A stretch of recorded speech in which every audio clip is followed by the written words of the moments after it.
Vocês conseguem já enxergar a tela? Alguém me sinaliza, por favor. Estão vendo o compartilhamento? Tati? Sim? Bom, então vamos lá. Todo mundo já dizendo que tela ok, sim, perfeito, então vamos embora. Tá? Aguardo as perguntas que vocês quiserem saber, então podem deixar as perguntas no chat, vou ter o maior prazer de responder assim que terminar, tá bom? Então, hoje eu vou falar um pouquinho para vocês sobre a bioquímica por trás da aromaterapia. Tá? Prometo não falar nomes muito difíceis, muito complicados, é para que todo mundo possa entender e estou aqui para tirar todas as dúvidas que forem precisas, tá bom? Bom, primeiro vou me apresentar brevemente, tá? Meu nome é Carolina Galvão Sarzedas, eu sou graduada em Ciências Biológicas há 19 anos, tá? Eu tenho mestrado e doutorado em Bioquímica pela UFRJ, eu tenho um pós-doutorado em Química de Produtos Naturais, e eu sou também aromaterapeuta, certo? Então, nesse momento, eu atuo como professora de graduação e pós-graduação, e também como aromaterapeuta, e estou sempre disponível, tenho uma página no Instagram, que eu estou sempre respondendo as pessoas, sempre respondendo perguntas. Então, vamos começar, por mais que a gente saiba, é sempre bom relembrar esse conceito, né? A aromaterapia, ela é a arte e a ciência que visa o quê? Visa promover saúde e bem-estar, tanto do corpo, quanto da mente, quanto das emoções, através do uso terapêutico de aromas naturais provenientes de plantas, através dos seus óleos essenciais.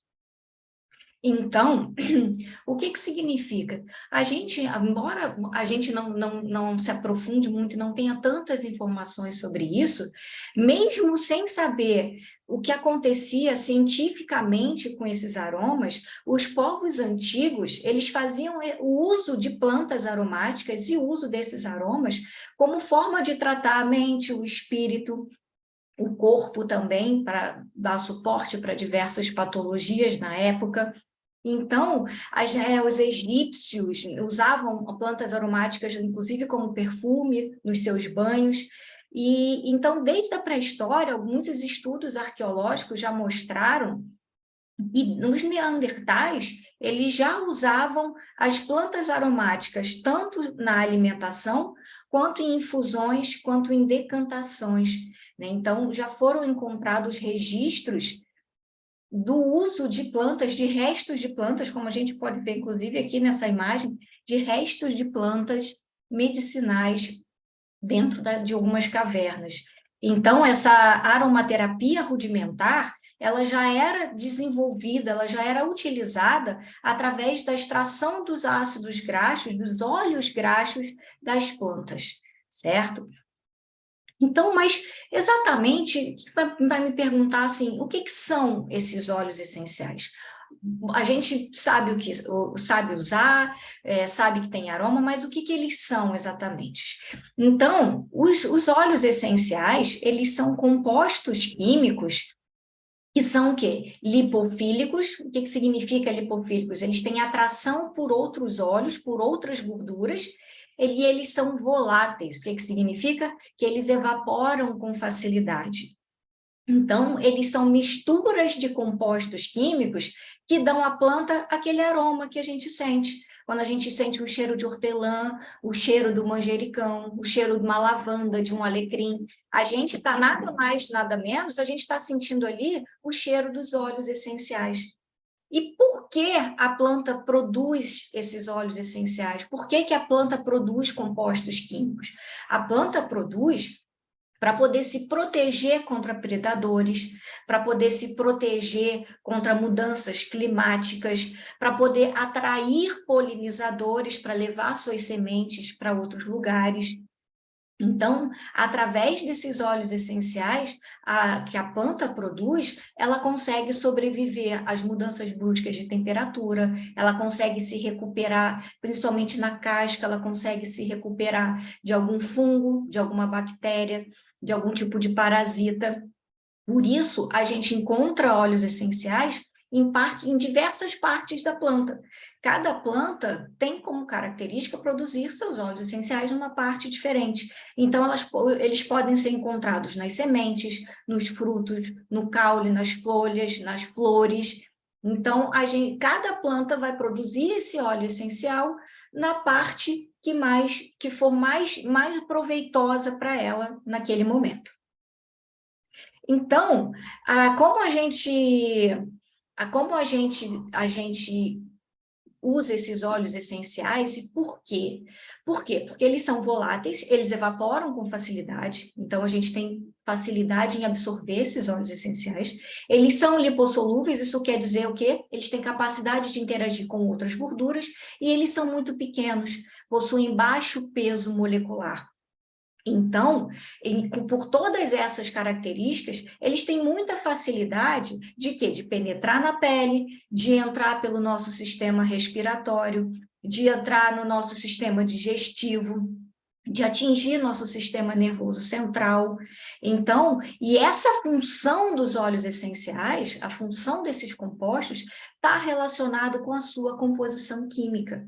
Então, a gente diz que é muito importante saber que é impossível a gente definir as propriedades terapêuticas de um óleo essencial sem considerar todas as moléculas presentes naquele óleo essencial.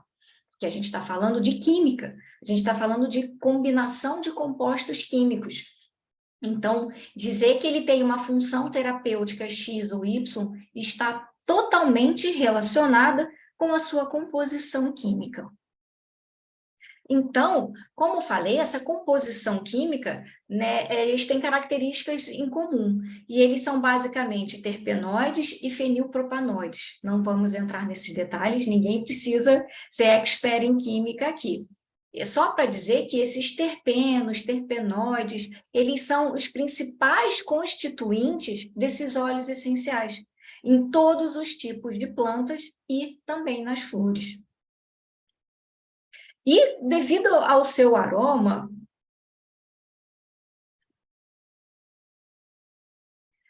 o Marcos está falando comigo aqui rapidamente. Então, devido ao seu aroma, as plantas elas podem ser divididas de acordo com o cheiro que elas exalam. Então, elas podem ser cítricas, elas podem ser herbáceas, elas podem ser canforáceas, florais, resinosos e amadeirados. Eles podem ser terrosos, podem ainda também ser condimentados e picantes. E dentro disso,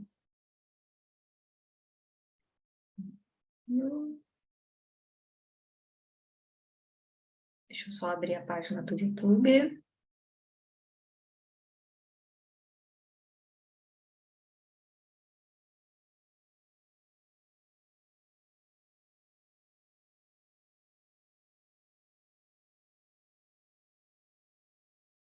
Um segundo, gente, só.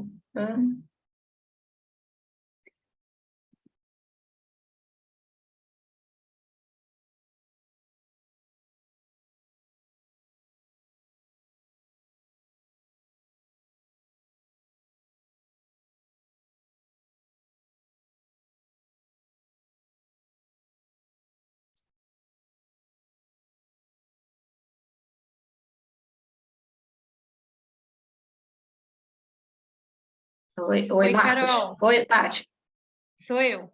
Eu preciso que você clique só em transmissão online para o pessoal continuar assistindo lá no YouTube. Transmissão online. 3 pontinhos. 3 pontinhos. No cantinho da tela vai ter aí. Você pode também desativar o microfone do Marcos, que também está ali. Tem 2 Marcos Matos. E ele também pode ajudar. Aí a gente já continua. Só para o pessoal assistir lá também. Onde aparece os 3 pontinhos.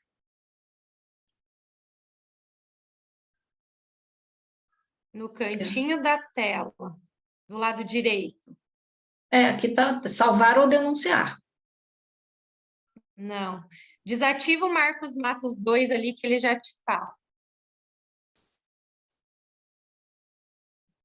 Tá vendo ele? Estou procurando ele aqui no.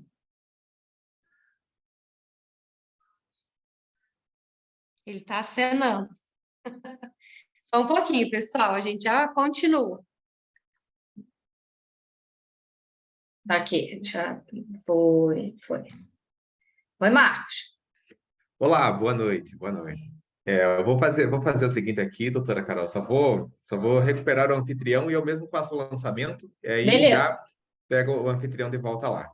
tá bom. Então só um segundinho aqui. Aí, vamos lá.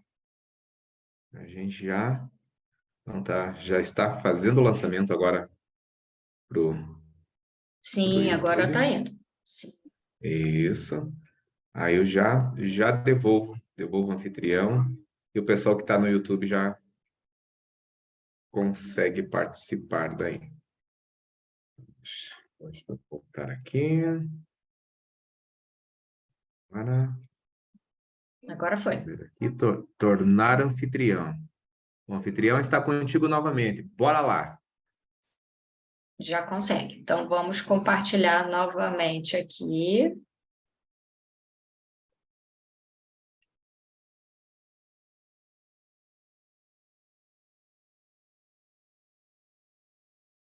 Pronto. Beleza, bora.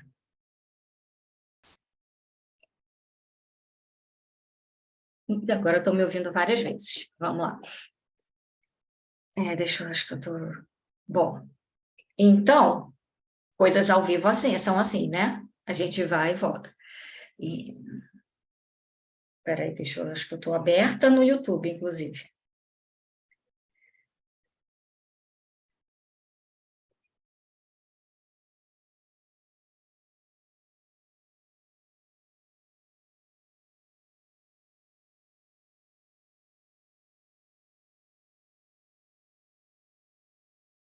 Pronto, todo mundo me vê, né? Já fechei a página aí. Bom, então, como eu ia dizendo, vamos lá de novo. Os óleos essenciais, eles podem ser divididos dependendo das suas características aromáticas também. Então, a gente consegue exatamente dividir, por exemplo, quando a gente cheira uma flor, um cheiro floral, quando a gente sente aquele cheiro de madeira, é um cheiro de resina, madeira de cedro, canela, aquela parte de fora da planta, né? A parte que tem terra, que é grama, que é o vetiver, o patchouli. Quem não cheira um condimento picante, né? Um anis, uma pimenta preta, um cardamomo, e consegue identificar o cheiro como sendo o quê? Condimentado, picante. Então, a gente consegue diferenciar os aromas também por conta das suas características aromáticas de acordo com cada um dos tipos de aroma, né? E como a gente faz para obter esses óleos essenciais? Porque eles estão lá na planta. Então, como é que a gente faz para ter acesso a esse líquido dentro do vidrinho que a gente compra? Então, esses óleos essenciais, eles precisam ser extraídos das plantas, eles precisam ser retirados de lá. E para isso existem processos químicos, que nós não vamos entrar em detalhes, mas que são importantíssimos para todo esse processo. E qual é o objetivo de se extrair esses óleos essenciais? É concentrar, para concentrar e, com isso, potencializar a atividade dos bioativos, potencializar a atividade daqueles compostos e, com isso, melhorar, né, as suas funções terapêuticas. Os métodos mais comuns de extração são a prensagem a frio, que é usado para as cascas, principalmente para os cítricos, e a destilação a vapor, que destila as resinas, destila as folhas. Então, esses são os dois métodos mais usados. E por que eu estou falando sobre isso? Porque é o processo de extração que vai determinar a pureza de um óleo essencial e a sua qualidade. Então, é através desse processo que você vai ter certeza de que você tem um óleo 100% puro, 100% com todas as funções terapêuticas presentes dentro dele. Então, o processo de extração, eu diria que ele é mais essencial do que o processo da planta produzir o óleo. Tá? Você saber retirar esse óleo é uma parte muito importante. Mas e aí? A gente já sabe o que são os óleos essenciais, onde eles são produzidos, e como é que eu posso usar, como é que eu posso usufruir desses óleos? Então, a eficácia do óleo, ele vai depender, primeiro, da diferença da concentração dos compostos dentro de cada um desses óleos, e depois, qual a via de utilização que eu vou fazer desse óleo. Então, eu tenho as vias de utilização. Eu posso ter a via olfativa, que é sentir o aroma. Eu posso, pela via cutânea, passar na pele. E eu tenho pela via interna, que é através da ingestão. Então, por que que a via olfativa ela é muito interessante? Fala, poxa, eu quero um efeito terapêutico, eu vou inalar apenas os aromas? Sim. Por quê? Porque o olfato ele é o único dos nossos sentidos que está em contato direto com o nosso cérebro. O nosso olfato, a gente vê aqui por essa imagem, quando a gente sente um cheiro aqui representado por essas flores, esses pontinhos que vão direto para dentro do nariz, esses aqui são os compostos aromáticos. Então, a planta, ela desprende esses compostos, porque eles são voláteis, eles evaporam, vão para dentro do nosso nariz, e essas moléculas, elas vão se aderir numas terminações nervosas, né, numas partes de neurônio que a gente tem dentro da nossa cavidade nasal, bem no fundo da nossa cavidade nasal. Então, eu tenho uma região de neurônios olfativos que vão emitir sinais. Então, cada um desses neurônios vai emitir um sinal para dentro do cérebro, para regiões diferentes do nosso cérebro. Então, a partir simplesmente do inalar um odor, eu vou ter uma correlação do cheiro com uma memória, com uma emoção e com uma função fisiológica. Então, por isso que a inalação, ela é tão importante, porque ela é rápida, porque a partir disso eu vou ter sinais enviados diretamente para dentro do cérebro. Então, esse sistema olfativo, ele é essa comunicação do nosso sistema com o nosso sistema nervoso central, com o nosso cérebro. Então, como a gente vê aqui nessas imagens, essas moléculas pequenininhas presentes nos compostos químicos, elas vão passar dessa mucosa olfativa, vão passar de dentro do nosso nariz diretamente para várias regiões do cérebro. Esses compostos, eles vão emitir sinais que vão ser interpretados por diversas regiões do cérebro. Então, a gente pode dizer que os óleos essenciais eles vão amplificar a produção de neurotransmissores. E o que são neurotransmissores? São moléculas bem pequenininhas que são entregues diretamente ao sistema nervoso central e que estão relacionados com respostas emocionais. Então, o nosso sistema olfativo, o nosso nariz e toda a cavidade nasal, eles têm um papel importantíssimo na transmissão do sinal para o cérebro, porque estão muito próximos do nosso cérebro e também porque se conectam com o hipocampo e o hipotálamo, que são duas regiões do cérebro responsáveis por respostas fisiológicas.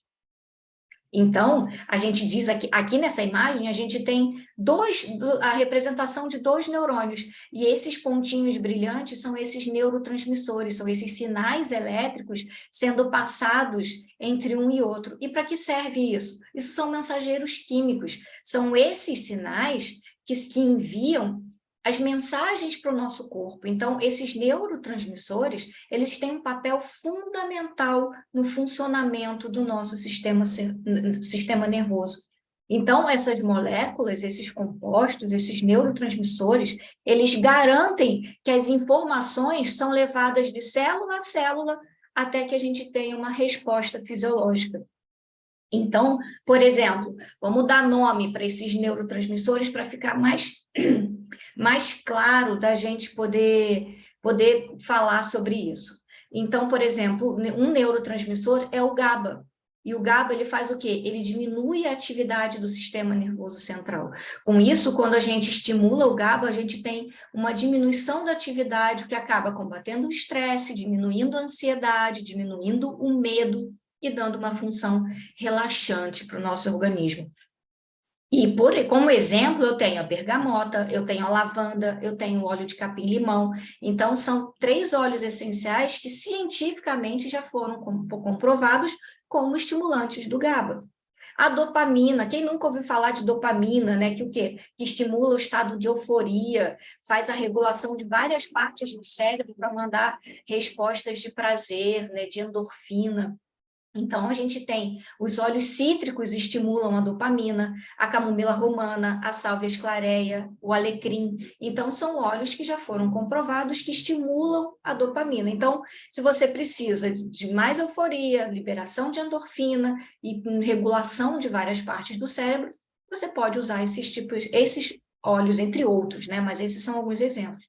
E a serotonina. A serotonina, ela controla os batimentos cardíacos, a pressão arterial, controla o nosso humor, é um importante indutor do sono. Então, eu tenho nos óleos de ylang-ylang, rosa e sálvia esclareia a comprovação científica do estímulo à produção de serotonina. Então, são óleos que eu posso consumir, que eu sei que vão estimular esses neurotransmissores. Ah, mas os outros não estimulam neurotransmissores? Até estimulam, mas não esses. Entram em outras partes do cérebro para estimular outras regiões. Tá? E a via olfativa, você pensa, mas a via olfativa não está ligada com o meu pulmão, com o meu sistema respiratório? Sim. Então, a partir da inalação de óleos essenciais, esses compostos, eles não somente vão para dentro do meu cérebro, mas eles vão também para o meu pulmão, que são responsáveis pelas trocas gasosas, trocas entre oxigênio e gás carbônico. E essas moléculas, elas são tão pequenininhas que elas conseguem se difundir, se dissolver pelo epitélio respiratório e com isso elas passam direto para a corrente sanguínea. Então você vê, eu inalo um óleo essencial, ele vai direto para o meu cérebro, ele vai direto para o meu pulmão, onde ele cai diretamente, esses compostos vão cair diretamente na minha corrente sanguínea, que vão ser transportados tanto para outras regiões do cérebro, que o cérebro é bem grande, então ele pode ser direcionado para outras regiões do cérebro, assim também como outros órgãos, outros tecidos, que é onde aqueles compostos vão ter alguma atividade, alguma função terapêutica. Então, na via olfativa, eu tenho essas duas atividades, a pulmonar e a cerebral, diretamente pela relação do meu olfato com o meu cérebro. E a via dérmica? Eu posso usar na pele óleos essenciais? Sim, eu posso. Por quê? Porque os compostos dos óleos essenciais, aqui bem no cantinho, eu estou mostrando uma ilustração de uma célula, e ela tem um corte. Então, essa membrana mais externa, azulzinha, é o que está representado aqui nessa ilustração maior. Então, nas camadas lá de cima da pele, acima do extrato córneo, é onde eu vou passar esse óleo essencial, sempre com um óleo carreador, um gel carreador, um creme neutro. Então, esses compostos, eles são tão pequenininhos que eles vão conseguir penetrar por todas essas camadas e entrar diretamente na corrente sanguínea. Então, uma vez dentro da célula, esses compostos eles vão agir diretamente no metabolismo daquela célula. Eles já vão agir ali mesmo. E também eles vão ser direcionados para o sangue e vão atuar nos órgãos, nos tecidos mais distantes, certo? Então, por isso que muitas vezes a gente indica o uso de óleos essenciais tópicos no lugar próximo à dor, que é o que faz sentido. Então, por exemplo, se eu tenho uma dor no estômago, na parte digestiva, eu posso sim passar o óleo essencial digestivo próximo ao meu estômago. Por quê? Porque esses compostos eles vão penetrar por essas diferentes camadas e vão conseguir atingir o local que eu preciso. Então, se eu tenho uma cólica, se eu tenho uma dor muscular, eu posso sim usar esses óleos essenciais no lugar próximo da minha dor, porque esses compostos, por serem muito pequenos, eles vão conseguir penetrar todas as camadas e vão fazer as suas funções terapêuticas naquele órgão, naquele tecido, naquele local. E na via interna? A via interna, ela também pode ser usada para tratar algumas infecções internas, né, problemas circulatórios, problemas metabólicos, como problemas endócrinos, por exemplo, mas é preciso ter bastante precaução, tá? Porque os óleos essenciais, eles só devem ser ministrados, eles só devem ser indicados por profissionais que sejam capacitados, tá? Por aromaterapeutas que tenham condições de passar, né, de orientar quanto ao uso desses óleos essenciais internamente, porque eles são altamente concentrados em compostos ativos, e com isso, o seu uso indevido pode gerar, sim, algum tipo de intoxicação. E não é qualquer óleo essencial que pode ser ingerido. Então, é essencial, logicamente, o óleo essencial é essencial que ele seja 100% puro. Tá? Aí vem aquela extração lá. Você tem que garantir que a extração foi bem feita para que você tenha 100% de pureza. E com isso ele precisa ser analisado por cromatografia, que é uma técnica que vai mostrar se tem algum tipo de contaminante ou se eu tenho naquele óleo somente os compostos que eu estou esperando. Tá? Então, mais uma vez, é preciso muita precaução. A via interna, ela pode ser usada como suporte, mas com períodos determinados, com quantidades corretas de óleo e sempre orientados por um profissional capacitado. Tá? Agora, informações muito importantes antes da gente fechar. Você veio até agora me ouvindo e tudo mais, então eu queria te dizer que os óleos essenciais, eles não são simplesmente aromáticos. Eles são biológicos, são moléculas, são compostos químicos, são biológicos, tem ciência por trás dos aromas. Então, esses óleos essenciais, a gente não pode dizer que eles curam o corpo, mas eles têm a capacidade de regular os nossos sistemas. Então, se você tem um problema, você consegue uma autorregulação, você consegue uma regulação através do uso de óleos essenciais. E para usar e trabalhar com os óleos essenciais, é preciso entender, nem que seja um pouquinho, a ciência por trás dos protocolos. É preciso entender um pouquinho de composição química para você saber fazer a combinação entre óleos essenciais, até para poder potencializar um efeito que você está buscando. Então, uma outra coisa, a aromaterapia, ela não está relacionada com esoterismo, não é uma coisa mística, ela tem a ver com uma abordagem holística. A abordagem holística é aquela que olha o todo, que olha a gente como uma pessoa completa e não em partes. Então, a aromaterapia, ela parte do princípio que nós somos compostos de partes que são interdependentes. Certo? Então, a gente não não somos partes, todas as nossas partes dependem uma da outra. Então, se uma parte não estiver funcionando bem, todas as outras vão ser afetadas. E os óleos essenciais estão aí, então, para ajudar a regular todos esses sistemas. Ok? Bom, era isso que eu tinha para dizer para vocês. Estou aqui aberta para dúvidas, podem perguntar o que vocês quiserem. Tá? Agradeço muito a atenção de cada um de vocês. Até a próxima palestra.